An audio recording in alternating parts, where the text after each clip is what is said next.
ಆಯ್ತು ಸರ್, ಮುಗಿಸ್ಲಿ ಅವರು. Shall conclude. ಪಾರ್ಲಿಮೆಂಟ್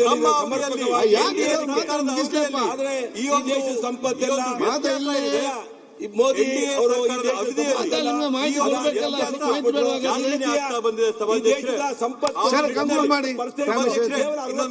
ಇದೆ ಅಂತ ಹೇಳಿ ಸಮೀಕ್ಷೆ ಹೇಳಿದೆ. ಯಾವ ತರ ಮಾತಾಡಕ್ಕಾಗುತ್ತೆ? ಭಾಷಣ ಸಿಗದೆ ಕಂಟಿನ್ಯೂಸ್ ಆಗಿ ಡಿಸ್ಟರ್ಬೆನ್ಸ್ ಮಾಡ್ತಾ ಬಂದ್ರೆ ಸಭಾಧ್ಯಕ್ಷರೇ ಮಾತಾಡಕ್ಕಾಗಲ್ಲ. ಸಂಬಂಧ ಇಲ್ಲಿಂದ ಏನೋ ಸಂಬಂಧ ಇದೆಯಾ? ಮಾತಾಡಕ್ಕೆ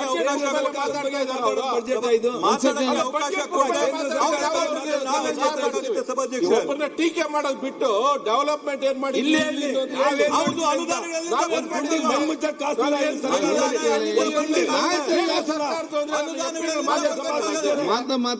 ಸಮಯ ಕೊಟ್ಬಿಟ್ಟು ನೀವು ಎಲ್ಲಿಂದ ಬರಬೇಕಾಗಿದೆ ರಾಜ್ಯದಲ್ಲಿ ಆರ್ಥಿಕ ಪರಿಸ್ಥಿತಿ ಏನಿದೆ?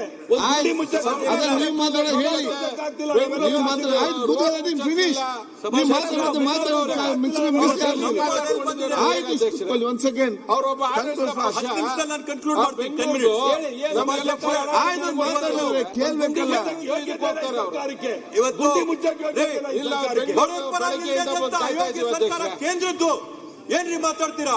25 ಲಕ್ಷ ಕೋಟಿ ಸಾಲನ ಸಾಹುಕಾರದು ಮನ್ನಾ ಮಾಡ್ತೀರಾ? ಬಡವರ ಪರ ನೀವೆಲ್ರಿ ನಿಂತಿದ್ದೀರಾ?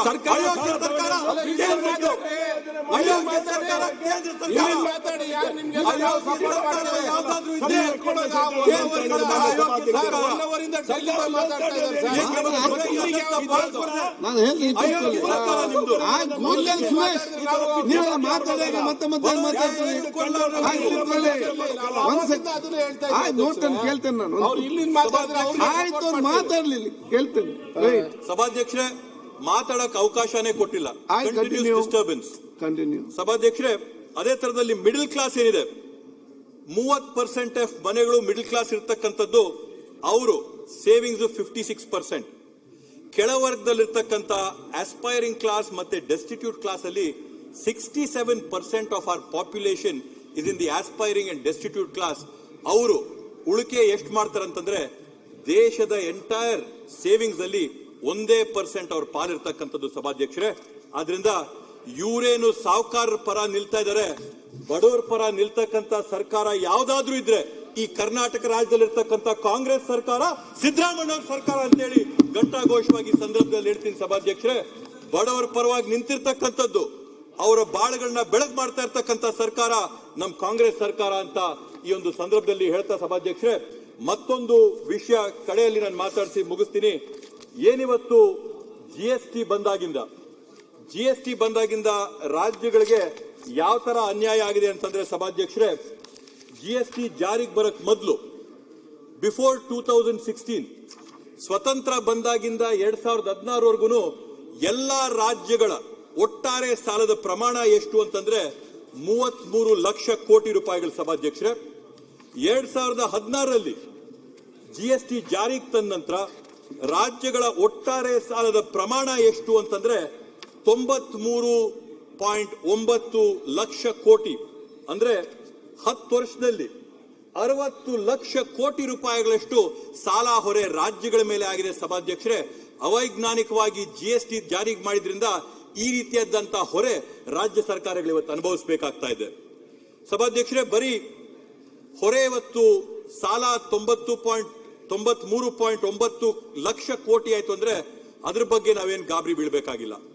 ಆದ್ರೆ ಆಘಾತಕಾರಿಯಾದಂತ ವಿಷಯ ಏನಂತಂದ್ರೆ, ಡೆಟ್ ಟು ಜಿಎಸ್ಡಿಪಿ ರೇಷಿಯೋ ಅಂತ ಏನು ಫಿಸ್ಕಲ್ ರೆಸ್ಪಾನ್ಸಿಬಿಲಿಟಿ ಆಕ್ಟ್ ಅಲ್ಲಾಗಿದೆ, ಜಿಎಸ್ಟಿ ಜಾರಿಗೆ ಬರಕ್ ಮೊದಲು ಡೆಟ್ ಟು ಜಿಎಸ್ಡಿಪಿ ರೇಷಿಯೋ ರಾಜ್ಯಗಳದ್ದು ಎಷ್ಟಿತ್ತು ಅಂತಂದ್ರೆ 21.7% ಇತ್ತು.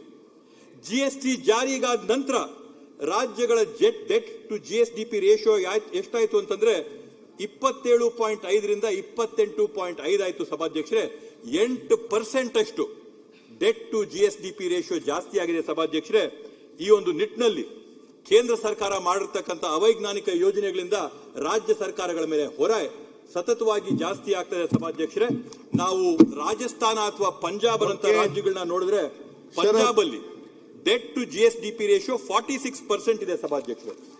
ಈ ರೀತಿಯಾದಂತಹ ಎಲ್ಲಾ ಕಾರ್ಯಕ್ರಮಗಳಿಂದ ಎಲ್ಲಾ ಕ್ರಮಗಳಿಂದ ಇವತ್ತು ರಾಜ್ಯ ಸರ್ಕಾರಗಳಿಗೆ ತೊಂದರೆ ಆಗ್ತಾ ಇರತಕ್ಕಂಥದ್ರಿಂದ ಒಕ್ಕೂಟದ ವ್ಯವಸ್ಥೆಯಲ್ಲಿ ಕೇಂದ್ರ ಸರ್ಕಾರದ ಜವಾಬ್ದಾರಿ ಏನಿರಬೇಕಿತ್ತೋ ಕೇಂದ್ರ ಸರ್ಕಾರ ತನ್ನ ಜವಾಬ್ದಾರಿನ ಮರ್ತಿರೋದ್ರಿಂದ ಸಭಾಧ್ಯಕ್ಷರೇ ಈ ಒಂದು ಪರಿಸ್ಥಿತಿಯಲ್ಲಿ ನಾವೆಲ್ಲರೂ ಕೂಡ ಸಿಗಾಕೊಂಡಿದ್ದೀವಿ.